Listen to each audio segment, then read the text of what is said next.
I remember going to this lunch on when I was graduating from university. It was kind of right at the end of the last semester. It was a beautiful sunny day, and this sort of feeling of accomplishment in the air. And I don't know why I remember this particular event out of all the kind of fun events that happened around graduation.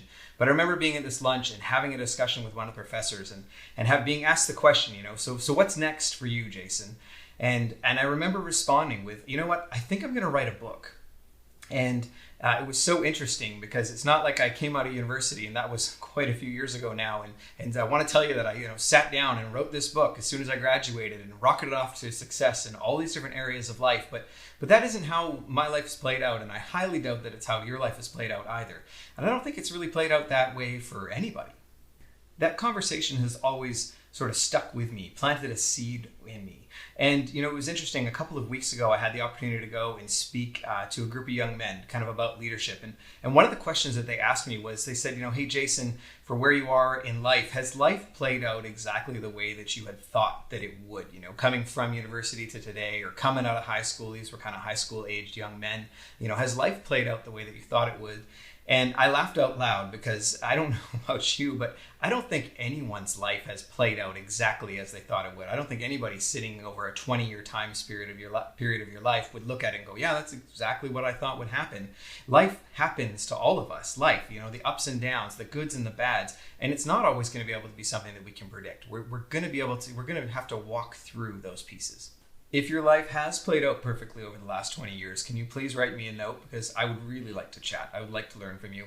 It's interesting as you look at life, and I look at, all these amazing things that have happened over the last 20 years of my life. There's been these moments of perspective changes and wake up calls and things that I've had to go through to learn, and things that I've had to go through to, failures and wins, and all of these things kind of compounding. And I've also had these moments of glimpses into God's call and vision for my life. I think that moment of, I'm going to write a book one day. I think that was sort of a glimpse into a picture of what God was sort of calling me towards, even if it took a little longer than I thought that it would.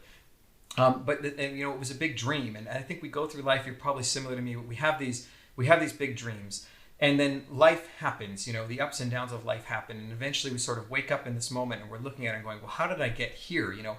This isn't the road that I thought that I'd be on, or the place that I thought that I would be in life. This isn't the impact that I thought that I would be having at this point in my life." And it's really been a big driver for me in sort of answering some of those questions of, why do some people seem to live a life that is on the track that they thought that it was, and others don't? So I'm super excited to announce that the Sowing Principle is going to be available on November 19th. It's a dream come true for me, but more than that, I'm super excited because I wrote it, I felt encouraged and wanted to write something that would uplift and encourage people in a time when I feel like we so desperately need to be encouraged. And it's there to challenge us, to challenge our thinking, to ask questions, to allow us to focus in, which it really allowed me to do as I was kind of writing it and putting all the pieces together. And now to be able to go through it with people and to talk through it with people, it's challenging people to rise up. And so I'm super excited to be able to share that with you on November 19th.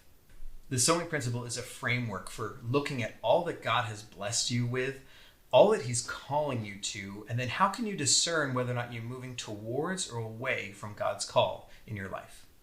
We already have all these incredible blessings in our life. The biggest one being our time here, our time to invest and sow and spend into other people, our gifts, abilities, and strengths, the ability to control our thoughts and our words. And so what are we doing with those? Are we actually sowing those into areas that are moving us towards what God's calling us to?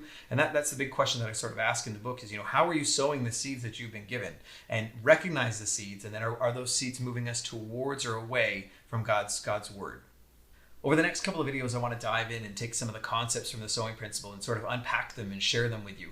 It's been interesting because the Sowing Principle it's not a quick fix. That's not its idea, but so much of today's marketing and materials is focused on instant gratification and a quick fix and, 30 days to this and 25 days to that. And, you're going to be a millionaire overnight. And that's not what the Sowing Principle is.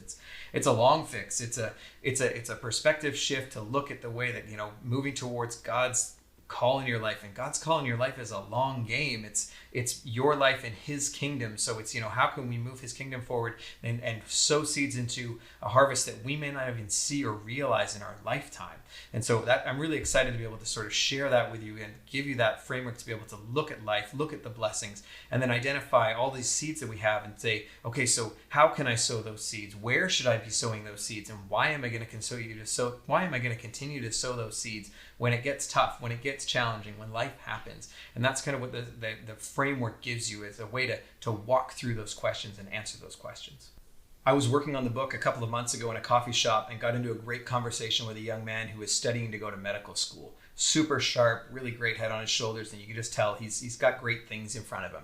And so I asked him at the end of the conversation if he'd like to read an early copy of the book, and he obliged me by saying yes. And actually, I emailed it over to him, and he took the time to read it. And a couple of weeks later, I got an incredible email back from him.